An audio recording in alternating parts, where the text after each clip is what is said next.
네, 김희정 아나운서 수고하셨습니다. 말씀하셨던 특징주들을 두 전문가는 어떻게 판단하는지 심도 있게 다뤄보는 시간입니다. 도움 말씀에 이재규 나도처연구소 본부장, 영앤리서치 최진욱 본부장 나오셨습니다. 안녕하십니까? 네, 반갑습니다. 오늘 시장을 주도하는 종목은 무엇일지 지금부터 하나씩 열어서 산다, 안 산다, 직관적으로 투자 의견 들어보도록 하겠습니다. 첫 번째 종목, 단연 오늘의 대장은 뭐니 해도 현대차겠죠. 3년 내 최고치를 경신했고요. 이를 주도한 건 인도 법인의 IPO 기대감이 강하게 부각되고 있다라는 겁니다. 증권가에서는 해당 기대감의 목표가를 32만 원까지 올려잡기도 하는데요.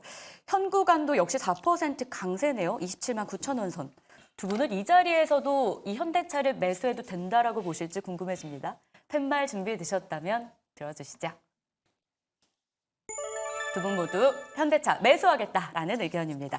이재규 본부장님께 먼저 여쭐게요. 연초에는 사실 현대차가 밸류업 기대로 올랐고요. 이제 중간 정도 들어오니까 인도 법인이 또 견인해주는 모습인데 횡보하던 작년 주가와는 완전히 상반된 올해 분위기예요. 계속 이어질까요? 네, 일단 현대차가 IPO 소식으로 인해서 주가가 많이 올라가고 있는데 사실 기업의 가치만 놓고 보더라도 추가 상승의 가능성이 높다라고 저는 생각을 하고 있습니다. 우리가 방금 전 앵커님께서 말씀을 해주셨던 것처럼 이 밸류업 프로그램과 관련돼서 뭐 금융 관련되어 있는 종목이라든지 지주사들이 좋은 모습을 보였을 때에도 현대차나 기아가 저평가됐다라는 이야기들이 많았었죠. 그 이후에 주가가 좀 올라오긴 했는데 우리가 이제 실적을 기반으로 했을 때 계산을 해보면 여전히 저평가다라고 판단을 할 수가 있는 부분입니다. 우리가 현대차 같은 경우는 우리나라만의 기업이 아니죠. 글로벌에서 뭐 판매량 기준으로도 3위권에 들어가는 기업이기 때문에 다른 나라의 완성차 기업들과 우리가 비교해 볼 필요가 있는데 여전히 다른 나라 완성차들에 비해서 PBR 기준으로는 아직까지 저평가가 되어 있는 부분들이 있습니다. 그렇기 때문에 지금 오늘 신고가를 경신하면서 윗꼬리가 좀 달리고 있지만 전 추가 상승의 가능성이 높다라고 생각을 하고 있어요. 그리고 인도 쪽에 대한 이 IPO가 잘 진행이 된다라고 한다면 실제로 현대차에 들어올 수 있는 자금 같은 경우도 4조 가량이 예상이 되고 있다. 4조 정도가 들어오는 효과가 있다라고 보시면 좋을 것 같아가지고 전 추가 상승의 가능성이 높다라고 생각을 하고 있습니다. 게다가 환율 같은 경우도 계속해서 고환율이 유지가 되고 있는 부분들 같은 경우는 우리나라 완성차 기업들의 이런 판매량적인 부분에서 메리트가 부각될 가능성이 높다라고 보고 있기 때문에 여러 가지 재반 상황들을 고려해 봤을 때 저는 현대차는 산다라는 의견 드리겠습니다. 네, 이재규 본부장이 오늘 현대차가 단연 이슈몰이를 하고 있기 때문에 좀 긍정적으로 보고 계시는데요. 자, 최진욱 본부장. 인도는 있잖아요. 네네. 사실 현대차가 글로벌리 포지셔닝이 이제 하이엔드 브랜드로 좀 더 네네네. 자리매김 하고 있는데 인도에 들어가는 것은 긍정적일 수 있으나 인도는 너무나 저평가 시장 아닙니까? 여기에서 시너지가 있을까요? 사실 이제 인도 시장이 글로벌 전기차, 이제 자동차 시장에서 한 3위권에 들어가는 시장으로 그만큼 좀 큰 캐파가 있는 시장이거든요. 근데 이런 시장에서 결국 지금 자동차 부품주들 뭐 화신이라든지 다른 이제 뭐 성화이텍 같은 경우도 신공장 모멘텀을 따라서 현대차를 따라서 많이 진입을 하기도 합니다. 특징적으로 이제 서현이와 같은 경우가 또 인도 쪽에 현대가 지금 탈레가온 신공장에 대한 지금 건설이 또 예정이 되어 있는 상황에서 서현이와 역시도 지금 인도 쪽에 지금 자체 법인을 또 설립을 하는 좀 이러한 추세들이 계속해서 지금 유지가 되고 있는 상황이거든요. 결국 이제 인도 시장에서의 성장성 부분들이 국내 증시 현대차의 좀 시가총액에 있어가지고 더더욱 좀 상승 캐파를 만들어줄 가능성은 저는 굉장히 좀 높다고 보고 있는 상황입니다. 일단은 이제 내년에 탈레가온 신공장에 대한 건설이 지금 예정이 되어 있는 상황에서 결국 이제 인도 시장이 지금 빠르게 계속해서 성장을 하고 있는 상황이죠. 그러면 결국 현대차 입장에서는 ASP 즉 판가 상승과 수익성까지도 매년마다 성장을 하고 있는 상황이다 보니까 그 부분들의 시가총액을 역산을 하게 되면 오히려 국내 증시 현대차 같은 경우도 시총이 거의 맞먹는 수준까지 지금 IPO가 지금 측정이 되어 있는 상황이다 보니까 오히려 지금 현대차의 주가에는 충분한 상승 시너지 효과가 이어질 가능성이 좀 높다고 보고 있는 상황이고요. 또 내년에 지금 크레타 EV까지도 지금 출시가 앞두고 있는 상황이다 보니까 실질적으로 현대차 입장에서는 지금 전기차에 대한 수요가 지금 둔화가 된다고는 하지만 실질적으로 지금 EV 쪽에 대한 차량이 둔화가 돼도 하이브리드 쪽에서 어느 정도 수익성 방어를 또 해주고 있는 상황에서 또 인도 시장에서 지금 크레타 EV까지도 지금 출시를 앞두고 있는 상황이다 보니까 그 인지도 브랜드 부분들이 좀 맞물려 가지고 신차 효과가 충분하게 나올 가능성은 저는 좀 높지 않을까라고 보고 있기 때문에 오히려 현대차 같은 경우는 지금의 주가도 이게 굉장히 좀 부담스러운 가격이 될 수도 있겠지만 저는 오히려 지금의 수급 자체는 굉장히 좀 긍정적으로 바라보고 있는 상태입니다. 네, 긍정적으로 바라보고 있다. 기아는 그럼 어떨까요? 현대차, 기아가 엑셀을 밟은 것 같은 느낌의 성장 속도를 보입니다. 아세요? 중국에서는 이런 신조어가 있대요. 현대 속도. 현대 속도. 네, 그 정도로 속도가 빠르고 성장이 가파라서 현대 속도라는 말이 나오는데 사실 기아가 항상 같이 다니잖아요. 본부장님 의견은 어떠실까요? 저는 사실 이제 주가만 딱 놓고 보면은 기아가 더 올라갈 자리는 많다고 봅니다. 실질적으로, 그러니까 현대차 같은 경우도 지금의 주가도 굉장히 긍정적이지만 이게 만약에 내가 좀 부담스럽다 할 경우 완성차 업체들 중에서 하나를 좀 포트에 편입을 시키겠다 할 경우에는 저는 오히려 기아가 굉장히 좀 매력적인 자리에는 있다고 생각을 하고 있거든요. 실질적으로 지금 기아 같은 경우도 트레이딩 관점으로 놓고 봐도 월봉상에서 바닥을 지금 이미 탈출을 해주고 있는 상황에서 추세가 다시 지금 월봉상의 추세가 잡히고 있는 상황입니다. 그러니까 월봉상의 추세가 지금 저점을 계속해서 높여 나가고 있는 추세 흐름들이 계속해서 유지가 되고 있는 상황이다 보니까 저는 만약에 현대차랑 또 기아 같은 경우가 지금 추세가 꺾이지가 않는다면은 저는 기아가 한 18만 원대까지는 무난하게 상승이 나올 가능성이 좀 높다고 보고 있거든요. 결국 지금 완성차 업계들의 지금 증권사 리포트들만 찾아봐도 수익성이 좀 떨어질 거다. 수익성이 오히려 상저하고 패턴들로 계속해서 좀 유지가 될 수 있다라는 이런 리포트들도 굉장히 많았지만 생각보다 견조한 수익성이 계속 좀 나와주고 있는 네. 상황이잖아요. 거기에 또 기아의 또 브랜드 인지화 부분들 그리고 계속해서 디자인 부분들이 변경이 되면서 어느 정도 좀 인지도 부분들도 많이 올려 나가고 있는 상황이다 보니까 실질적으로 이제 현대 기아 같은 경우는 두 종목이 같이 다닐 경우에는 저는 기아가 조금은 더 올라갈 가능성 부분들 폭은 높지 않을까 그렇게 보고 있습니다. 네, 최진혁 본부장이 현대와 기아가 동종의 콜리에이션이 높을 때는 현대보다는 기아도 좀 우선순위에서 보자라는 말씀을 주셨습니다. 자, 두 번째 종목을 빠르게 한번 보도록 하겠습니다. 앞서에서 현대차를 얘기하다 보니까 자연스럽게 인도법인 얘기도 나오고 또한 수혜받을 수 있는 부품업체 종목들이 좀 눈여겨지는데요. 오늘 화신입니다. 화신이 오늘 속도가 좋은데 두 전문가들은 화신에 대해서 오늘 산다 안 산다 어떻게 보시는지 팻말 들어주시길 바랍니다. 네, 두 전문가 역시 산다라고 하셨는데 자 먼저 이재규 본부장께 여쭤볼게요. 예. 화신이 오늘 특히 움직이는 이유가 뭐 인도법인 이슈 말고서라도 이전부터 뭐 있었던 이슈가 있습니까? 일단 인도법인 이슈가 가장 큰 것 같습니다. 인도에 같이 진출하고 있는 부품 업체들의 오늘 주가 변동성이 굉장히 크게 나오고 있다라고 보시면 좋을 것 같고요. 사실 주말 동안 나왔었던 여러 가지 뉴스들 중에서 이 현대차와 관련되어 있는 뉴스가 가장 큰 뉴스가 아니었나라고 생각이 되고 있습니다. 그래서 화신의 주가 흐름이 굉장히 견조하게 나오고 있는데 화신 같은 경우는 뭐 우리가 자동차 부품줄은 대다수가 굉장히 저평가가 되어 있습니다. 우리가 통상적으로 자동차 완성차 기업들의 주가가 10% 정도 올라갈 때 부품주들 같은 경우는 그 이상 뭐 20%라든지 그 이상 움직였었던 과거의 이력들이 굉장히 많은데 작년부터 올해까지는 현대차와 기아가 굉장히 강하게 움직였음에도 불구하고 자동차 부품주들 같은 경우는 주가 흐름이 굉장히 제한적으로 나왔었던 부분이 있거든요. 그렇기 때문에 우리가 부품주들을 계속해서 봐야 된다라고 생각을 하고 있었는데 최근 들어서 이제 자금이 조금씩 들어오는 것 같습니다. 그렇기 때문에 화신 같은 경우도 실질적으로 이제 우리가 최근 시장에서 강하게 움직였었던 식음료라든지 화장품 관련주들 같은 경우도 어쨌든 실적이 잘 나올 것이다라는 그런 수출 모멘텀으로 주가의 변동성이 굉장히 커졌었던 부분인데 자동차 부품주들 같은 경우는 이미 실적이 잘 나오고 있는 부분들이 있습니다. 그렇기 때문에 실적적인 부분을 우리가 크게 고민하지 않아도 된다라는 부분이 어떻게 보면 자동차 부품주를 매매하는데 큰 메리트가 될 수 있다라는 말씀을 드리고 지금 2024년도뿐만 아니라 2025년도에도 이 화신이 지금 만들고 있는 이 제품에 대한 메리트가 부가가치가 올라갈 가능성이 굉장히 높다라는 이야기들이 나오고 있어요. 어쨌든 전방업체라고 할 수 있는 현대와 기아가 계속해서 잘하고 있다는 부분들이 강한 주가 상승의 모멘텀이 될 가능성이 높다는 거죠. 그렇기 때문에 정리를 해보자면 원래는 완성차보다 부품주들이 더 강했었던 경우가 많은데 최근에는 그러지 못했다. 하지만 지금부터 부품주들의 자금이 들어온다라고 한다면 충분히 추가 상승의 여력이 있다라는 말씀을 드리면서 다만 자동차 부품주들 같은 경우는 영업이익률이 좀 낮게 나오는 부분들이 있기 때문에 이제 매매를 하실 때 영업이익률에 대해서 좀 민감하신 분들 같은 경우는 이 부분 인지하면서 접근하셨으면 좋겠습니다. 저는 화신 산다라는 의견 드리겠습니다. 이재규 본부장님, 부품사, 완성차 선택한다면? 저는 뭐 수익률적인 측면에서는 부품주가 나을 거라고 생각을 하고 있습니다. 알겠습니다.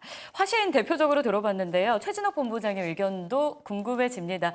사실 부품사 가운데 인도 매출 비중이 화신이 19%가량으로 가장 높은 상황이에요. 그러다 보니까 오늘 주가 반응도 가장 좋지 않을까라는 생각이 드는데 화장품주만 보더라도 대장이 대장 역할을 톡톡히 하고 있잖아요. 화신이 혹시 그 역할 가능할까요?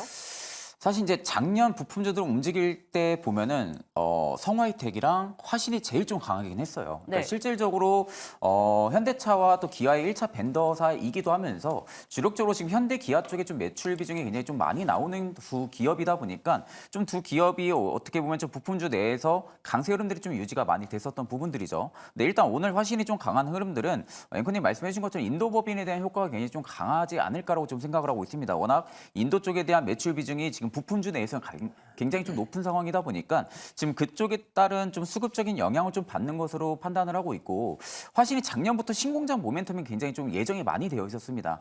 그러니까 기존에 가지고 있던 자본을 가지고 신공장을 계속해서 건설을 하면서 이 신공장에 대한 지금 효과 부분들이 올해 하반기부터 이어질 가능성이 좀 높거든요. 일단 배터리팩 케이스 사업도 성화이텍이랑 화신이 같이 동시에 좀 진행을 했었던 부분들이고 화신 같은 경우 원래 좀 자동차의 샤시를 좀 만드는 회사이긴 한데 실질적으로 지금 배터리팩 케이스가 지금 올해 하반기부터 공장이 지금 예정이 되어 있는 상황에서 현대차 같은 경우 캐스퍼라든지 기아의 EV3 쪽에 지금 납품이 진행이 될 예정으로 되어 있는 상황이거든요. 그러면 결국에 지금 신규 차종에 대한 물량 수요 대응에 오히려 신공장이 가동이 들어간다고 하게 되면은 그에 따른 외형 성장까지도 동반적으로 좀 성장을 해줄 가능성이 좀 높다고 보고 있는 상황이고 실질적으로 오늘에 대한 수급적인 면이 거의 80% 이상은 인도법인 쪽이 굉장히 강하지 않을까라고 보고 있습니다. 워낙 지금 완성차 업계들이 글로벌 쪽에서도 견조한 사업이 호조세가 계속 좀 나와주고 있는 부분들이 화신의 오히려 좀 실적 부분들도 충분하게 위로 올려줄 수 있을 만한 그런 효과들도 가지고 있는 상황이다 보니까 오히려 저도 이제 부품주 같은 경우는 지금 시점이 좀 재평가가 맞물려 있는 시점이 아닌가 싶습니다. 완성차가 워낙 또 잘 가고 실적도 잘 내고 있는 상황이다 보니까 저는 굉장히 좀 긍정적으로 바라보고 있는 상황입니다. 지금 자리 재평가 가능하다. 그러니까 진입하기에 투자 매력도 굉장히 높다. 저희는 이렇게 해석할 수 있겠습니다. 자동차 완성차 부품사 대표적인 두 종목을 만나봤고요. 자, 그럼 이어서 AI가 워낙 또 핫한 시장임은 확실하기 때문에 소프트웨어 쪽으로 한번 가보겠습니다. SP소프트 준비했는데요. 13%까지 장중에 올랐다 지금은 조금 윗꼬리를 달고 내려오긴 했는데 미국에서 어도비의 급등도 눈에 띄는 상황이었고요. 특히 클라우드 디지털 기반인 유호스트 지분 100%를 인수하면서 MS와의 시너지 기대감이 오늘 좀 부각이 되고 있어요. 우리나라는 이 하드웨어 강국인 건 분명한데 소프트웨어 없이는 하드웨어도 없는 거기 때문에 과연 투자는 어떻게 해야 될까요? 펜발로 먼저 알아보겠습니다. 들어주시죠. 투자 의견은 안 산다로 일치가 됐습니다. 이재규 본부장님, 예. 소프트웨어 꾸준히 상승하면서 나를 잊지 마. 약간 이런 존재감을 보이고 있는데 왜 안 사십니까? 일단 지금 가지고 있는 내용들은 굉장히 좋죠. MS 쪽과 협업이 되고 있고 MS와 관련되어 있는 그런 라이센스를 이렇게 유통하는 기업이다라고 보시면 좋을 것 같은데 지금 시장에서 부각되고 있는 쪽과는 살짝 거리가 있지 않나라고 저는 생각을 하고 있습니다. 그래서 AI 소프트웨어 쪽에 대해서 관심도가 계속해서 유효한 부분은 맞죠. 망글과 컴퓨터라든지 폴라리스 오피스라든지 뭐 이스트 소프트 같은 기업들 시장에서 부각이 될 때마다 이런 종목군들 위주로 대장주로서의 주가 변동성을 키우고 있는데 지금 시장에서 자금이 크게 몰릴 가능성은 좀 낮다라고 생각을 하고 있습니다. 그래서 저도 이제 이 종목을 처음 봤을 때는 10% 넘게 올라가고 있어서 오늘 만약에 종가상으로도 상승분을 유지한다라고 한다면 추세가 완전히 우상향으로 만들어지지 않을까라고 기대가 돼서 전 좀 긍정적인 의견을 드리려고 했으나 지금 윗꼬리가 계속해서 달리면서 이렇게 좀 안 좋은 모습을 보이고 있는 것. 안 좋다라기보다는 시장에서 들어올 만한 자금이 여유가 있지 않다라고 저는 생각을 하고 있습니다. 그래서 우리가 이 MS 쪽이라든지 관련되어 있는 AI 관련되어 있는 소프트웨어 기업들 같은 경우는 어쨌든 대장주들을 따라갈 가능성이 높다라고 저는 생각을 하고 있고 실질적으로 지금 SP소프트 같은 경우는 시가총액을 잠깐 제가 보여드리도록 하죠. 지금 이 기업 같은 경우 시가총액이 3,500억 가량 되는 기업인데 실질적으로 만들어내고 있는 매출액과 영업이익이 40억 수준입니다. 영업이익이 40억 수준이라는 부분은 좀 부담이 될 수 있기 때문에 저는 당장에는 매수하지 않는다라는 의견을 드리고 싶고요. 지금 하반기로 가면 갈수록 성장주 쪽에 대한 모멘텀이 붙을 가능성이 있기 때문에 우리가 AI 종목군들도 봐야 되는데 AI보다는 저는 오히려 로봇주들이 많이 못 갔다라고 생각을 하고 있기 때문에 AI보다는 로봇주를 좀 보시는 게 어떨까라는 의견 드리도록 하겠습니다. 네, 이재규 본부장은 AI도 좋지만 AI보다는 좀 더 못 갔던 로봇주를 보자라는 말씀을 주셨습니다. 자, 최진욱 본부장, 이 SP소프트를 보니까 유호스트의 지분 수합 방식의 인수가 좀 핫 이슈인 것 같은데 이거는 영향이 그렇게 크지 않는 건가요? 사실 이제 유호스트 같은 경우가 설립 이후에 계속 흑자를 내고 있는 기업이거든요. 네. 그러니까 결국엔 지금 챗 GPT 쪽이나 클라우드 쪽에서는 어느 정도 성장성을 가지고 있는 기업인데 이 유호스트를 지금 지분의 100% SP소프트가 인수를 하게 되면은 실질적으로 이제 성장 모멘텀이 SP소프트 쪽에 좀 붙을 가능성이 굉장히 좀 높다고는 보고 있거든요. 그래서 저도 이제 O를 들려다가 X를 든 이유는 이재근 부장님 말씀하신 것처럼 수급적인 면이 너무 약합니다. 그러니까 실질적으로 지금 자리에서는 일부 좀 바닥을 잡았다라는 모션들이 좀 취해지고 있는 상황이긴 하지만 계속해서 지금 윗꼬리를 달고 매수세가 죽으면서 아래로 좀 내려와주고 있는 상황이거든요. 그러면 결국 지금 자리에서도 크게 좀 상승 거래대금들이 물리면서 못 올려준다라는 것은 시장에서 그만큼 기대감을 많이 못 받고 있다는 걸로 좀 추측을 해볼 수가 있거든요. 결국엔 앞으로 유호스트 지분에 인수한 부분들이 AI 쪽이라든지 클라우드 쪽에 대한 사업 시너지 효과는 충분히 나와줄 가능성은 높겠지만 아직까지 시장 참여자들이 챗 GPT만큼까지 볼만한 그런 기대감은 없는 것 같아요. 그러니까 실제적으로 지금 AI 반도체가 좀 주도를 해주고 있고 HBM 쪽이라든지 AI 반도체가 좀 주로 지금 시장에서 많이 움직이고 있는데 이 수급 여파가 지금 챗 GPT로까지도 빠지지가 않는다는 거죠. 그럼 실질적으로 지금 현대차의 인도 IPO 법인 효과 이런 부분들이 좀 막강한 재료가 전체 섹터에 좀 영향을 줄 만한 좀 부분들이 나와줘야 되지 않을까라고 보고 있습니다. 그러니까 결국 지금 개별적인 재료는 굉장히 좋긴 하지만 네. 실질적으로 이게 지금 시점에서 담을 만한 부분들의 재료는 아니거든요. 그러니까 앞으로 매년 성장하는 부분들에 우리가 가치 투자를 한다고 하게 되면은 바라보는 관점은 좀 다르겠지만 단기적인 관점으로 본다면 저는 오히려 조금은 더 빠질 가능성도 있기 때문에 저는 X를 좀 들었습니다. 나온 재료는 좋지만 이 수급의 연속성에는 좀 의심이 든다라는 부분, 좀 단기 투자에는 우리가 체크해야 될 내용인 것 같습니다. 자, 그럼 다음 종목도 한번 보겠습니다. 오늘 상승률 상위 테마에 유리기판이 자리를 하고 있죠. JNTC가 거래대금 코스닥에서 2위 자리를 차지하고 있습니다. 오늘 신규 상장된 종목이 있기 때문에 이걸 제외하면 거래대금 1위다라고 해도 과언이 아닌 상황인데요.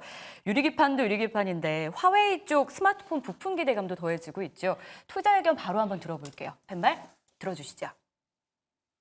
이 종목 다 안 산다에 대한 의견입니다. 일단 시장 안에서 자금이 몰리고 있음에도 불구하고 안 산답니다. 하지만 기관은 꽤 오랫동안 지금 매수 포지션을 하고 있거든요. 어떤 의견이세요? 예, 일단 JNTC 같은 경우는 여러 가지 내용들이 있죠. 그래서 뭐 휴대폰과 관련되어 있는 부분들 그리고 유리기판과 관련되어 있는 부분들 시장에서 많이 부각이 되고 있는데 방금 전에 이제 앵커님께서 말씀해 주셨던 것처럼 스마트폰에 대한 모멘텀이 많이 붙어 있는 기업이다. 오늘은 그런 부분도 어느 정도 영향을 주고 있는 것 같습니다. 물론 필옵틱스라든지 YC캠 같은 우리가 전통적이라고 말씀드리긴 좀 그렇지만 유리기판과 관련되어 있는 종목군들이 전반적으로 변동성을 키우고 있기 때문에 유리기판 관련되어 있는 내용도 있지만 우리가 스마트폰 쪽으로도 보실 필요가 있다라는 말씀 드리고 싶습니다. 그래서 JNTC 같은 경우 우리가 커버 글라스를 만드는 기업이다라고 보시면 좋을 것 같은데 오늘 52주 신고가를 기록하긴 했어요. 그렇기 때문에 주가의 흐름상 추가 상승의 가능성이 있다라고 보지만 지금 23%가 올라온 상황이기 때문에 바로 산다라는 말씀을 드리긴 좀 어렵지 않나라고 말씀드리고 싶습니다.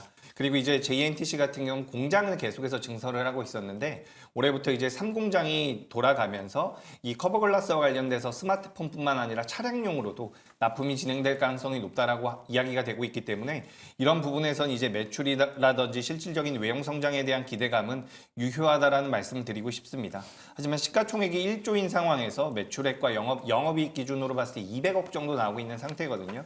그래서 우리가 유리기판이라든지 앞으로의 성장성은 가지고 있겠지만 그것들을 감안한다라고 하더라도 현재 23%, 24% 정도 올라가 있는 상황에서 저는 안 산다라는 의견 드리겠습니다. 네, 이재규 본부장이 사실 뭐 이 기판 사업에 대해서, 기판 분야에 대해서 긍정적인 시각을 유지하면서도 오늘 너무 많이 올랐다. 타이밍이 조금 지난 것 같다라는 말씀을 주셨습니다. 자, 최진욱 본부장도 비슷한 시각이신가요? 왜냐하면 자, 이렇게 저희 방송 쭉 하면서 네네. 물론 작은 종목들이 많이 튀죠. 하지만 이럴 때가 오히려 매수 기회였다라는 네. 다양한 제 내리석에 스쳤던 종목들이 있는데 어떠신가요? 실질적으로 재료나 뭐 모멘텀은 좋은데 지금 주가는 저는 굉장히 부담스럽다고 생각을 하고 있어요. 이게 지금은 보유자분들이야 좀 대응을 할 수 있는 영역이지 신규분들이 지금은 투자하기에는 너무 주가의 레벨 자체가 좀 높지 않나라는 관점으로 좀 X를 드렸던 부분들이고 사실 뭐 중국 쪽에서 이제 뭐 휴대폰의 좀 신기종 출시 효과로 인해 가지고 뭐 수요가 당연히 좀 증가는 해줄 가능성은 높겠죠. 그리고 또 화웨이양의 좀 3D 커버 글라스 부분들의 물량에 대한 수요 증가 부분들도 어떻게 보면 좀 JNTC 입장에서는 굉장히 실적 성장에 대한 모멘텀이 더해질 가능성이 굉장히 좀 높습니다. 또 거기에 이제 추가적으로 차량용 쪽으로까지도 빠지고 있는 상황이다 보니까 앞으로 좀 매출 성장은 좀 도모가 될 가능성이 굉장히 좀 높은데 조금 걱정되는 우려는 이제 미중 분쟁 부분들이 계속해서 이어지고 있는 상황이잖아요. 하이행 쪽에 대한 좀 관세 부여라든지 이런 부분들이 주가에는 일부 수급적인 영향은 다소 좀 줄 수 있을 가능성은 좀 높다고 보고 있습니다. 뭐 지금 이제 증권사 리포트만 놓고 봐도 뭐 지금 자체 화해양에 대한 칩을 사용을 하고 있기 때문에 오히려 지금 미국 쪽에서 관세를 부여하는 부분들이 그렇게 큰 영향을 주지 못할 것이다라는 이야기들은 굉장히 좀 많은 상황이지만 이게 오히려 투자자들 입장에서 놓고 볼 때는 언제든지 개별적인 악재로도 이어질 가능성도 높거든요. 그러니까 결국엔 수급적인 불안성을 지금은 작용시킬 수 있는 부분들이 아직까지 좀 놓여 있는 상황이다 보니까 수급적인 면이 좀 꺾이는 것으로 지금 판단을 하고 있고 오늘 굉장히 좀 그냥 캔들마당 놓고 보면 굉장히 좀 좋습니다. 그런데 주봉으로 놓고 보면은 지금 쌍고점을 찍어주는 자리인데도 불구하고 지금 두 번째 고점을 찍는 자리에서 거래대금이 앞전 고점 대비해서 거의 반토막 아래까지 내려와 있는 상태거든요. 그렇다는 것은 지금의 수급 자체가 확실하게 반등이 들어와주는 수급이 아닐 가능성이 좀 높다라는 겁니다. 그렇기 때문에 저는 오히려 재차 눌림이 나왔을 경우에 투자를 좀 노려보는 게 좀 맞지 않을까 보고 있습니다. 눌렸을 때 투자를 들어가는 게 관심이 있다면요. JNTC에 대한 의견 일단 결론적으로는 안 산다로 일치가 됐습니다. 참고해 보시죠. 자, 빠르게 다음 종목 넘어가겠습니다. 청담글로벌. 화장품주 중에서도 유통 쪽을 담당하고 있는 기업인데요. 사실 화장품주가 굉장히 투자 유행을 선도하고 있는 상황임에도 이 종목이 좀 소외감이 있었어요. 지금 올라오고 있는 것 의미 있게 봐도 될까요? 팻말 들어주시죠. 의미 있게 안 보시는 것 같습니다. 두 분 모두 안 산다라고 하는데요. 이재규 본부장님부터 주시죠. 중국에서 탑티어 플랫폼의 1차 벤더라고 해서 사실 기대감이 좀 있는 것 같던데 아닌가요? 그죠. 그래서 그동안 이제 화장품 관련 종목군들의 주가 변동성이 상방으로 계속해서 나올 때 왜 청담 글로벌은 못 올라가지 이런 분석들이 굉장히 많았습니다. 그런 얘기들이 굉장히 많았죠. 그래서 주가가 올라가야 될 것 같다, 갈 것 같다 이런 생각을 많이 했었는데 오늘은 안 산다라는 의견을 드리고 싶습니다. 그러니까 지난주부터 단기적으로 굉장히 많이 올라왔어요. 8,000원에서 12,000원대까지 50%가 올라오는데 일주일 정도밖에 걸리지가 않았거든요. 그렇기 때문에 저는 오늘 이제 지금 만약에 지금이 장 마감 시간이라고 한다면 종가 부근을 우리가 좀 따져보면서 매수도 가능하다라는 말씀을 드릴 텐데 지금 장 초반이기 때문에 이 종목을 산다라고 말씀을 드렸다가 윗꼬리가 길게 달릴 가능성도 굉장히 높기 때문에 저는 일단은 안 산다라는 의견을 드리도록 하겠습니다. 하지만 이 기업 같은 경우 방금 전에 말씀해 주셨던 것처럼 유통이라든지 그리고 2025년도에는 뭐 이 필러라든지 보톡스에 관련되어 있어서 사업을 영위하고 있는 자회사 상장 계획이 있어요. 2025년도에. 그래서 오늘 전반적으로 보면 뭐 청담 글로벌뿐만 아니라 뭐 파마리서치라든지 휴젤 같은 기업들 오랜만에 휴메딕스라는 기업도 움직임이 나오고 있는데 보톡스와 필러 관련되어 있는 기업들이 오늘은 변동성을 좀 보이는 것 같습니다. 좀 참고를 해보시면 될 것 같고 청담 글로벌이라는 기업이 앞으로 성장성이라든지 향후의 모습들은 좀 기대가 되지만 오늘은 안 산다라는 의견 드리겠습니다. 네. 이재규 본부장이 오늘 키워드가 오늘은 예. 오늘은 안 산다라는 얘기를 주로 하시고 계시는데 네, 그만큼 좀 변동성이 큰 자리다라는 말씀이십니다. 자, 최진욱 본부장은 어떻게 보이세요?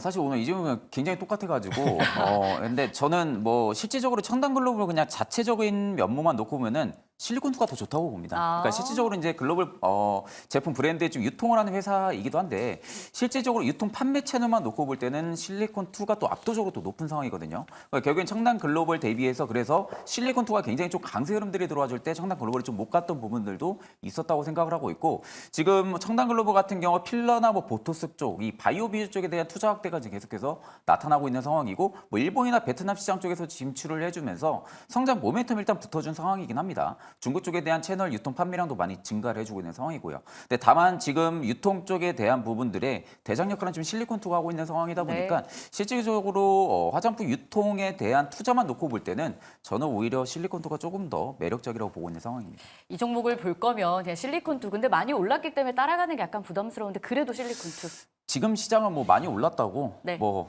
못 따라보고 그런 건 맞아요. 아닌 것 같습니다. 가는 종목이 지금 네, 계속 가고 그렇죠. 있기 때문에 늦었다 할 때가 어쩌면 시작의 좋은 자리이기도 한 그런 시장 안에서 청담글로벌 의견은 안 산다 일치되었고요. 미코 한번 가볼게요. 마지막 종목인데요. 반도체 후공정 쪽이 소폭 상승세를 보이는 가운데 탄력이 가장 좋은 현 구간입니다. 장중 고점에서 현재도 거래를 이어가는데요. 기관 매수도 확인되는데 장중에 신고가 경신한 게 외국인 수급도 좀 붙어주는 느낌이에요. 투자 의견 팻말로 알아보겠습니다. 들어주시죠. 두 분 다 미코는 또 매수하겠다라는 관점이에요. 반도체에 대한 매력일까요? 이재규 본부장의 의견부터 드릴게요. 네, 미코가 정말 많은 거에 엮여 있습니다. 반도체 쪽도 엮여 있고요. 지금 이게 SOFC라 그래서 연료전지 쪽과도 엮여 네. 있는 부분들이 있거든요. 근데 이 회사는 지금 우리가 재무제표를 따져봤을 때 부채 비율이라든지 유보율 같은 경우는 아주 좋지는 않습니다. 근데 회사가 어떤 식으로 지금 영업을 하고 있는지 살펴보면 매출과 영업이익이 굉장히 잘 나오고 있는 상황이에요. 그렇기 때문에 실적과 매출과 그리고 앞으로의 성장성을 가지고 있는 상황에서 주가 흐름이 이렇게 신고가를 경신한다라고 한다면 전 추가 상승 가능성이 굉장히 높다라고 생각을 하고 있습니다. 지금 미코 같은 경우는 상장된 이후에 최고가를 지금 돌파하기 직전인 상황이에요. 지금 제가 화면에 월봉을 잠깐만 띄워드리자면 네. 지금 이런 위치에 놓여 있거든요. 그래서 주가가 종가 기준으로는 지금 어떻게 보면은 최고가를 경신하고 있는 상황이죠. 그래서 우리가 이런 종목들 같은 경우는 만약에 테마성을 가지고 움직이는 경우에는 리스크 관리를 해야겠지만 이제 기관들이나 외국인처럼 우리가 소위 말하는 메이저들의 수급이 들어온다라고 한다면 직전 고점까지도 돌파 시도를 할 가능성이 높다라고 보고 있습니다. 그래서 지금 시장에서 부각될 만한 여러 가지 모멘텀들을 가지고 있는 기업이기 때문에 저는 미코는 산다라는 의견. 다만 조금 빠지면 이렇게 접근해 보시는 게 어떨까라는 말씀 드리겠습니다. 네, 이재규 본부장의 미코가 많이 올랐지만 더구나 또 시가총액을 보니까 2달 전에 비해서 거의 한 더블이 됐는데요. 그럼에도 불구하고 많은 것들이 엮여져 있다, 긍정적이다라는 말씀을 주셨습니다. 자, 최진욱 본부장은 어떻게 보고 계세요? 사실 이제 HBM 쪽에 대한 수요가 증가하면은 미코 같은 경우 수혜를 받을 수밖에 없다고 저는 생각을 하고 있거든요. 네. TC 본드 쪽에는 상부 펄스 히터랑 하부 펄스 히터가 들어가는데 일단 지금 미코 같은 경우 펄스 쪽에 대한 관련으로 지금 엮여 있는 상황이고 지금 제가 알기로는 상부 펄스 히터 같은 경우 이미 개발이 완료가 돼서 지금 고객사에 지금 테스트가 진행 중인 것으로 알고 있는 상황이거든요. 근데 이 테스트가 지금 진행 중인 상황에서 검증이 완료가 된다 하기는 하반기부터 본격적으로 또 펄스 히터 부분들이 있어서 좀 수익성이 더 더해질 가능성이 좀 높다고 보고 있습니다. 여전히 시장에서는 지금 HBM 쪽에 대한 파급 효과 부분들이 여전히 유효하다라는 관점으로 볼 때는 오히려 지금 후공정 기업 내에서는 미코 같은 경우가 상대적으로 좀 강세 흐름들이 유지가 계속 당분간은 될 가능성은 좀 높다고 보고 있는 상황이고 기간도 지금 자리에서 계속해서 매집이 들어와주고 있다는 것이 굉장히 좀 긍정적으로 바라볼 수가 있는 상황이다 보니까 저는 여전히 추가적인 상승이 나올 가능성은 높다고 보고 있는 상황입니다. 알겠습니다. 이렇게 해서 저희가 6개의 종목 정리를 좀 도와드렸는데요. 최진욱 본부장이 6개 중에서 4개의 종목을 매수하겠다, 뭐 미코를 포함해서요. 이 종목이 현대차, 화신, SP소프트, 미코까지였습니다. 이 중에 탑픽을 한번 꼽아볼게요. 어떤 종목이 가장 매력 있습니까? 저는 일단 화신이지 않을까라고 생각을 합니다. 이게 실질적으로 미코도 굉장히 좋고 다 좋은데 실질적으로 지금 자리에서 신규 투자자분들이 접근한다고 하게 되면 화신이 굉장히 좀 매력적인 자리라고 생각을 하고 있고요. 그만큼 지금 인도법인 쪽에 대한 효과 상승 모멘텀이 여전히 유효하다고 하게 되면 화신 같은 경우가 부품주 내에서는 굉장히 좀 강세 흐름들이 당분간은 좀 유지가 될 가능성도 높다고 보고 있고 또 자동차 부품주들의 지금 재평가 시점이 들어갔다고 하게 되면은 일단 대장으로 좀 움직여줄 가능성도 굉장히 좀 높다고 보고 있기 때문에 좀 화신을 좀 탑픽으로 좀 말씀을 드리고요. 목표가 같은 경우는 저는 좀 16,000원대까지는 좀 끌고 가보셔도 나쁘지 않을 거라고 보고 있고 손절가 같은 경우는 13,000원을 제시해드리겠습니다. 네, 최진욱 본부장의 탑 오브 탑픽은 화신이었습니다. 그럼 이재규 본부장도 빠르게 한번 알아보겠습니다. 오늘 이재규 본부장이 산다 했던 종목은 현대차, 화신, 미코 중이었습니다. 이 중에서 이재규 본부장의 탑 오브 탑픽 종목은 화신이네요. 예, 오늘 최진욱 본부장님이랑 전부 다 똑같습니다. 그러네요. 그래서 산다 안 산다도 같고요. 탑픽도 같은데 뭐 화신에 대해서는 워낙 말씀을 잘해 주셨기 때문에 저도 뭐 화신에 대해서 관심을 좀 가져보자 이렇게 말씀을 드리도록 하겠습니다. 그리고 뭐 미국의 조지아주 공장에 투자를 2천억 정도 했어요. 근데 이 부분에서 올해 매출이 발생될 가능성도 높다라고 하니까 화신을 좀 눈여겨보셨으면 좋겠고 제가 아까 전에 말씀드리면서 부품주들 영업이익이 안 나온다라는 말씀드렸는데 화신은 뭐 제가 이제 목표가는 16,500원, 손절가는 11,500원 잡아드리는데 현대차 관련되어 있는 종목군들 중에서 영업이익이 좀 잘 나오는 기업들 몇 개만 소개드리겠습니다. SL, 명신산업, 세방전지 이런 기업들 같은 경우는 부품주들 중에서도 영업이익이 잘 나오니까 참고해 보시면 될 것 같습니다. 네, 부품주들 중에서도 영업이익이 잘 나오는 종목들을 주로 보자라는 말씀을 주셨습니다. 자, 오늘 두 전문가가 공교롭게도 탑 오브 탑픽이 같은데요. 제 기억상은 아마 처음인 것 같습니다. 화신 좀 주목해 볼 필요가 있어 보입니다. 자, 전문가님 수고하셨습니다. 네, 이렇게 해서 종목 알아봤는데요. 수급이 쏠리고 있는 종목은 어떤 종목일까요? 박세미 아나운서가 준비하고 있습니다. 바로 만나보시죠.